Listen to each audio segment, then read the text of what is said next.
네, 옆 사람과 한번 인사해 봤으면 좋겠습니다. 한 주간 어떤 기쁨이 있었나요? 네. 한 주간 어떤 기쁨이 있으셨습니까? 네. 우시는 분들은 좀 기뻤던 분 같고, 그럼에도 불구하고 가만히 있으신 분들은 조금은 덜 기쁜 것 같습니다. 유년부를 제가 지난 교회에 있을 때 지도하다 왔습니다. 그 아이들에게 이 질문을 던졌어요. 야, 너네 한 주간 어떤 기쁨이 있었어? 잘 지냈어? 아니요. 늘 그렇게 대답하더라고요. 특별한 일 있었어? 없었어요. 마치 한 40, 50대 회사원처럼 매일매일 아무것도 없었다는 그런 대답을 하는 초등학교 아이들이었습니다. 분명히 개인으로 신망하다 보면요, 별의별 일들이 많습니다. 미주알 고주알 다 이야기를 하죠. 그러나 그렇게 대그룹으로 물어보면요, 뭐 아무 얘기도 하지 않더라고요. 지금 중고등부를 지도하고 있는데요, 어떨까요? 마찬가지입니다. 저기 앉아 있네요. 어쩌면 현대인들이 느끼는 감정이 이런 것이 아닐까요? 우리 지금을 살아가는 현대인들이 느끼는 감정이 이런 것일 겁니다. 매일매일 반복되는 것이죠. 매일매일 변화가 없다고 느끼는 삶입니다. 매일매일 똑같은 것, 지루하고 매일매일 반복되고 매일매일 그저 그런 삶으로 느끼지 않으신가요? 그래서 가끔은 휴식을 취합니다. 다른 특별한 일을 합니다. 그런데 그때 잠깐 반짝 충전하고요, 다시 일상으로 돌아오는 우리들의 모습을 볼 수가 있습니다. 보통 그렇지만 또 몸이 아프면 어떨까요? 몸이 아프면 어떨까요? 몸이 좀 좋아지면 좋겠습니다. 좀 나았으면 좋겠습니다. 이 지긋지긋한 아픔 없어졌으면 좋겠습니다. 내 사업이 좀 잘 풀렸으면 좋겠습니다. 왜 내 사업장은 변함없이 늘 그대로인 것 같을까요? 늘 안 되는 것 같습니다. 오늘 우리가 흔히 현대인들이 느낄 만한 이 감정, 이 마음, 오늘 본문에 나오는 그 여인이 동일하게 느끼고 있었습니다. 매일매일이 변화가 없는 삶입니다. 지금 처지가 나아지고 싶었어요. 그러나 나아지지 않습니다. 오랜 세월을 고생하고 오랜 세월을 아픈 상황 가운데 쭉 지내오고 있는 아픈 여인입니다. 그런 삶 가운데, 그런 괴로운 삶 가운데 예수님의 소문을 듣고요, 믿음이 생기고요, 그리고 그때서야 비로소 자신의 한계를요 뛰어넘었다는 이야기가 오늘 본문입니다. 어떻게 그럴 수 있을까요? 이름은 분명히 나와 있지 않습니다. 그러나 이 혈류증 여인 하면요, 아마 유명했을 거예요. 그 근방에서. 왜일까요? 계속해서 낳고자 하였으나, 별의별 일 다 하였으나 낳지 못했기 때문입니다. 이 혈류증 여인, 무엇이 떠오르시나요? 단연코 믿음이실 것입니다. 예수님의 칭찬하신 그녀의 믿음입니다. 바로 그 믿음이요, 그 여인의 매일매일 똑같은 일상의 그 한계를요, 그 믿음을 통해서 뛰어넘게 되었다는 사실이죠. 말씀을 통해서 믿음으로 한계를 넘었을 때 그 은혜에 대해 나누고자 합니다. 첫 번째입니다. 믿음으로 한계를 넘으면요, 우리 절망을 이기게 된다는 사실입니다. 혈류증 여인에게 그 믿음은요, 그에게 닥쳐온 절망적인 지금 상황, 환경을 이길 수 있도록 힘을 주었습니다. 바로 그 믿음이 절망을 이기는 믿음이었다는 사실이죠. 우리 43절 말씀 다시 한번 읽어보시겠습니다. 이에 12해를 혈루증으로 앓는 중에 아무에게도 고침을 받지 못하던 여자가, 마가복음에는요 더 자세하게 설명되어 있습니다. 이 여자를 어떻게 소개할까요? 마가복음 5장 26절 말씀입니다. 많은 의원에게 많은 괴로움을 받았고 있던 것도 다 허비하였으되 아무 효험이 없고 도리어 더 중하여졌던 차에. 이보다 더 절망적인 상황이 있을까요? 이보다 더 희망이 없는 상황이 있을까요? 병에 시달려온 세월이요 12년이었습니다. 피가 멈추지 않는 그 병이 12년 동안 이어졌습니다. 이 여인은요, 많은 의원에게 많은 괴로움을 받았다고 성경은 분명하게 강조하며 기록하고 있죠. 의학이 발달한 요즘, 그래도 가끔씩 의료사고는 생깁니다. 그런데 그 시절은 어떻을까요? 그 시절에는요, 의학이 발달하지 못한 시절에는요, 별의별 민간요법을 통하여서 치료를 하려고 하다가 많은 사람들이 죽었다고 합니다. 오히려 더 중하여졌다라고 오늘 본문은 말하고 있습니다. 터무니없이 비싼 치료비로 환자가 다 탕진되게 만들었을 것입니다. 그 여인은요, 가지고 있던 돈, 아마 재산이 많았던 것 같아요. 그러나 그 돈이 다 써버렸다고 기록하고 있죠. 병세가 점점 악화되었습니다. 몸도 마음도 모두 지쳤습니다. 벗어날 수 있는 길이 없는 것 같습니다. 가련한 인생이 되어버린 것이죠. 그 절망 상태에서 벗어날 수 있는 길이요, 한 치 앞도 보이지가 않았습니다. 그야말로 마지막 한계 상황이 아니었을까요? 마지막 그 최후의 보루라고 해야 되나요? 마지막 상황 가운데, 마지막 코너 가운데 몰려있었다는 사실입니다. 그때 예수님의 소문을 듣게 되었습니다. 12년 동안 온갖 노력으로도 고생했으니 그 소문을 들어도 또 되겠어? 뭐 똑같겠지, 아무런 효연도 없겠지 라고 머물러 있었을 수도 있었을 것입니다. 절망 가운데 있는 사람이요, 결심하는 거 너무 어렵다고 하더라고요. 아무런 힘도 없이, 아무런 기운이 없을 때 그 결심이요, 정말 어렵다고 하는 것입니다. 일어날 힘조차 없었을 것입니다. 또 어느 정도 마음을 먹고 잠시 나왔을지라도 또 금방 그 많은 사람들 앞에서 다시 들어가고 싶었을지도 모르겠습니다. 절망입니다. 더 이상 바라볼 게 없는 상태였습니다. 그런데 놀라운 것은요, 그 여인에게, 그 소문을 들은 여인에게 믿음이 조금씩 생기고 있었습니다. 누구에 대한 믿음일까요? 바로 그 소문으로 듣던 예수님에 대한 믿음입니다. 마음속에 가득한 두려움이 있었던 여인이었죠. 가급적이면 사람들 눈에 띄지 않고 싶어했던 여인이었습니다. 사람들 앞에서 언제나 목소리를 죽이고요, 사람들 앞에서 나서지도 못하는 여인이었습니다. 두려움에 갇혀 있었습니다. 그런데 그의 마음 안에 소문으로 듣던 그 예수님의 믿음이요, 조금씩 생기기 시작했습니다. 누군가 그에게 전해줬을지도 모르겠습니다. 아니면 그냥 소문만 들었을지도 모르겠습니다. 어쨌든 예수님에 대한 소식을 들었다는 것이 너무나 중요한 것이죠. 예수님께서 많은 환자들을 고쳐주었대, 많은 사람들을 치료해 주었대, 어떤 사람들은 살리기도 했대 라고 소식을 들었습니다. 그러면서 믿음이 생겼습니다. 자신의 병도 예수님께서 고쳐주실 수 있을 것이야 라는 믿음이요, 생기기 시작한 것이죠. 지금까지 아무리 열심히 노력해도 고칠 수가 없었지만 예수님의 옷자락에 손만 대어도 내 병이 고쳐질 수 있으리라는 믿음이요, 그 여인의 마음 가운데 싹트고 있었습니다. 그리고 그 여인은요, 한계를 넘었습니다. 평범한 일상 가운데, 지친 일상 가운데 어떻게 넘었나요? 그 예수님께 그 한계를 넘어서 나아갔다는 사실입니다. 절망 가운데 있었지만 그녀 가운데 생긴 그 믿음이 한계를 넘어서 예수님께 나아가게 만들었다는 사실입니다.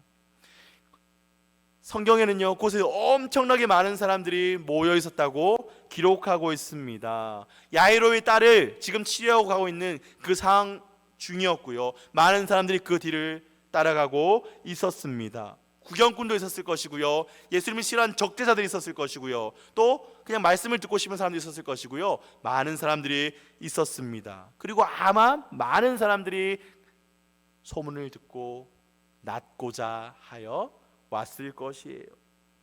그런데 오늘 본문에 누구만 나음을 받나요? 누구만 구원을 받나요? 지금 본문에 나오는 이 혈류병 걸린 여인만이 나음을 얻고 구원을 얻는다는 사실입니다.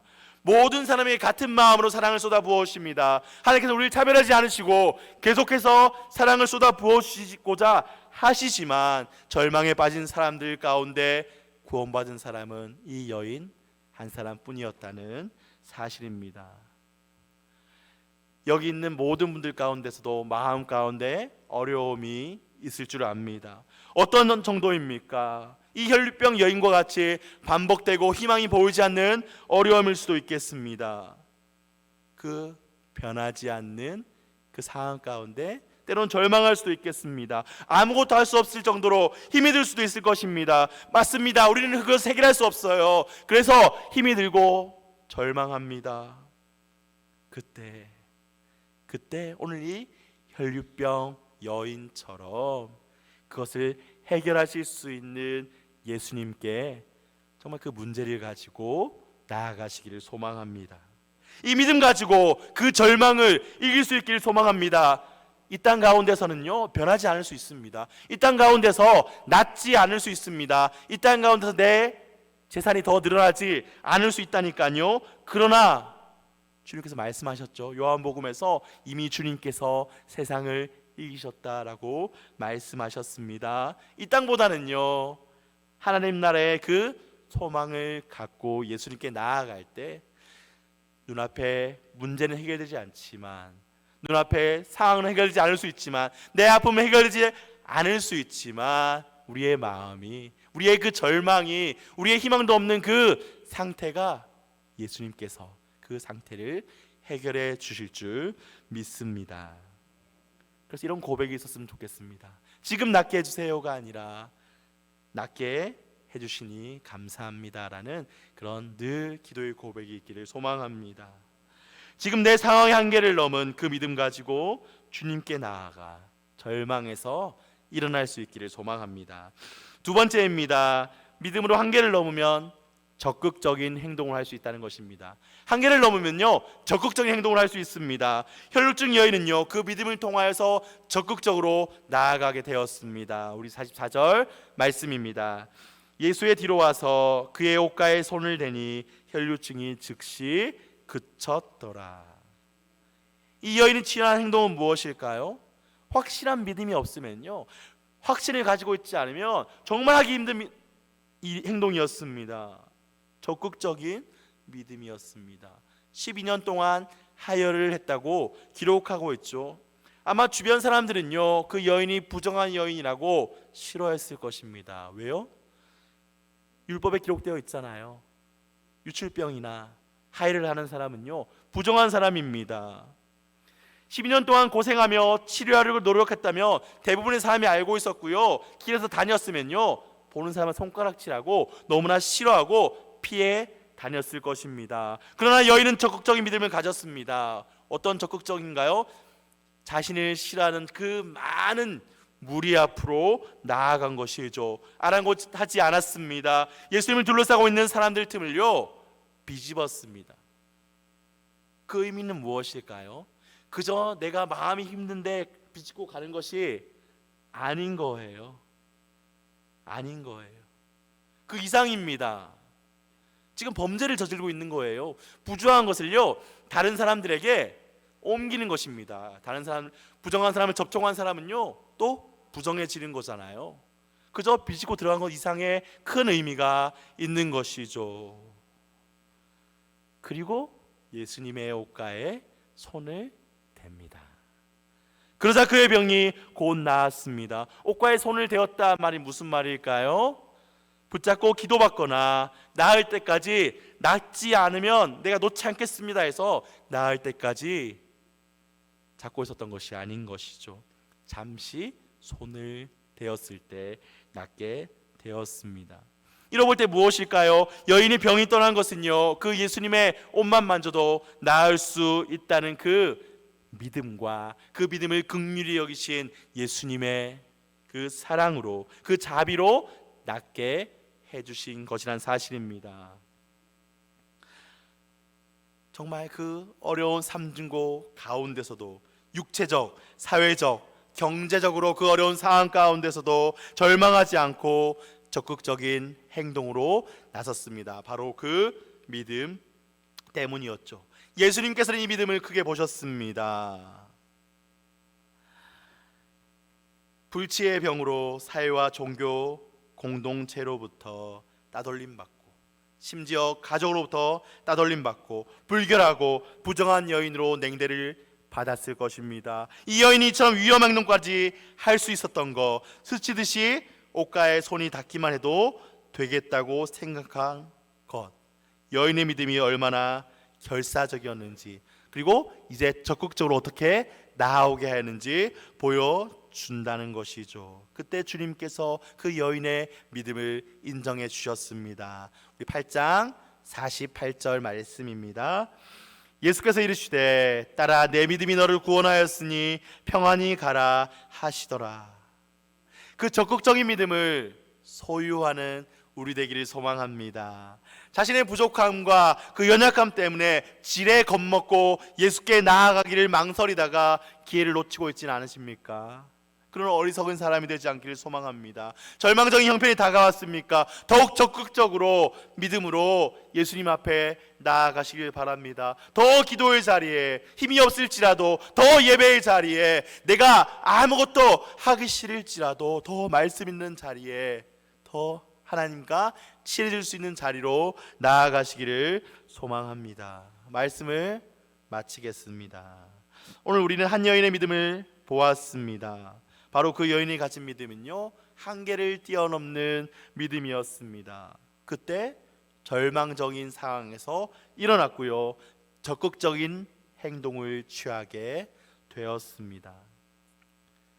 우리 가운데 이 여인과 같은 만성 질병, 정신적으로나 육체적으로 가지고 있는 만성 질병은 없습니까? 아무리 노력하고 아무리 해결하려고 해도 해결되지 않는 그 숨은 고질병들, 그것을 가지고 예수님 앞에 나아가시기를 바랍니다. 우리 교회는 어떤가요? 이 한계를 뛰어넘는 믿음, 저는 분명히 가지고 있다고 생각합니다. 제가 이제 올해 처음 왔잖아요. 코로나 시대를 다 지나고 왔습니다. 얘기를 듣다 보니까 성도교회는요, 코로나가 한창일 때도 성경학교도 하고 모이려고 애썼다고 들었습니다. 맞나요? 네, 맞는 것 같아요. 주일학교가 그렇게 애썼다고 들었습니다. 아는 전도사님이 그때 코로나 심할 때 저한테 이렇게 얘기를 하더라고요. 코로나가 이제 조금씩 올라가서 심해지려고 하는 시기였어요. 그때 이렇게 말하더라고요. 우리는 성경학교 다 취소했어. 좀 있으면 더 상태가 안 좋아지고 많은 사람들이 더 걸릴 건데 취소했어 라고 얘기를 하더라고요. 그러면서 좀 더 있다가 저한테 얘기를 했습니다. 더 심해지니까 봐, 내가 성견 지명이 있었지, 코로나 심해졌으니까 취소하지 않았다면 우리는 더 큰 피해를 입었을 거야 라고 이야기를 하고 평가를 하더라고요. 바로 코로나로 인해서 한계를 정해 놓은 것입니다. 모든 교회라고 말할 수는 없지만 많은 교회들이 그렇게 한계를 정해 놓았을 때 부정할 수 없는 것이 그 주일학교가 너무나 약해졌다는 사실입니다. 아예 없어진 학교가 너무나 많습니다. 아이들이 사라진 것 이상으로 코로나 때문에 없어진 주일학교가 인천에 있었을 때 정말 많은 곳이 없어졌다고 들었습니다. 근데 그때 코로나 힘들지만 그 법의 테두리 안에서 할 수 있을 만큼 최선을 다해서 애쓰며 무엇인가를 했던 교회들은요, 어렵지만 주일학교가 다시 끝나니까 살아나는 것을 보았습니다. 그리고 성도교회가 지금 그러한 상황인 것 같습니다. 한계를 지었다면 그 아이들은요, 지금쯤 어떻게 되었을까요? 말씀을 듣지 못하고 하나님께 나아가려는 그런 환경에서 멀어졌을 것입니다. 이처럼 한계를 짓지 않는 그 뛰어넘는 믿음을 가지시기를 소망합니다. 우리 보이지 않는 칠흑 같은 어둠 속에서 내일 어떠한 일이 일어날지 모르는 하루하루를 우리는 살아갑니다. 그럴 때 하나님께서 나에게 주시는 그 말씀 가지고 용기를 내시길 소망합니다. 그 어두운 길의 한가운데를요, 그 믿음 가지고 당당하게 걸어가시기를 소망합니다. 바로 그때 예수님께서 이렇게 말씀하시는 것을 우리는 들을 수 있을 것입니다. 내 딸아, 내 아들아, 너의 믿음이 너를 구원하였으니 평안히 가라 라는 그런 음성으로 우리의 어려움과 힘듦들을, 우리가 해결할 수 없는 문제들을 예수님께서 해결해 줄 믿습니다. 우리 그러한 고백이 있는 성도교회 모든 성도님들 되시기를 간절히 소망합니다.